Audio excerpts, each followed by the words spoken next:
И здравствуйте, дорогие друзья! С вами Владимир Маршак, аудитор, бухгалтер и налоговый консультант. И тема сегодняшнего нашего ролика будет перевод денег из-за границы в Израиль, в израильские банки. И животрепещущая тема – перевод денег из России в Израиль, в израильские банки. На самом деле, последние годы и израильские банки со всей регуляцией, то есть которые есть, законом против отмывания денег, то есть перевод денег из-за границы в Израиль связан со многими разрешениями, со многими бумагами и прочей бюрократией.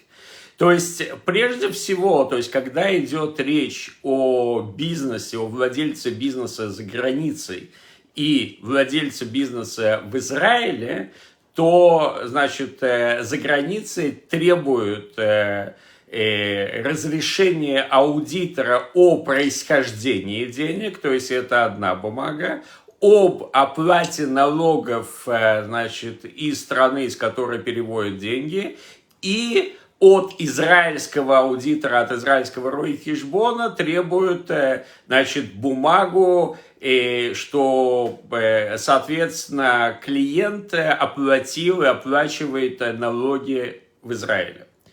Вот. То есть, на самом деле, банки, они, помимо этих бумаг, они могут, в зависимости от ситуации, они могут потребовать любые и другие бумаги. Вот, то есть, существует очень и очень процесс, на самом деле, достаточно трудоемкий, зависит от страны.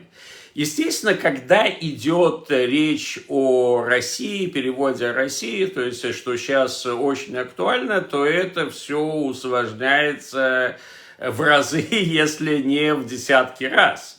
Вот, по понятным причинам. На самом деле, то, что люди, которые хотят перевести деньги из России в Израиль, то есть то, что я рекомендую сделать, это прежде всего проверить, какие российские банки вообще готовы переводить, то есть которые не попали под санкции, то есть какую сумму.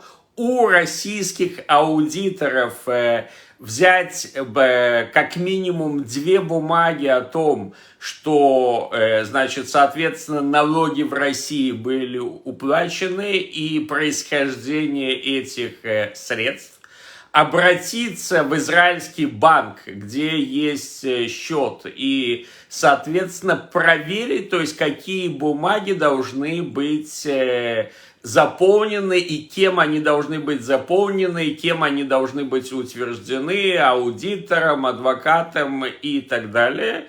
И, естественно, морально приготовиться, что это будет, может быть, достаточно долгий и нервный процесс.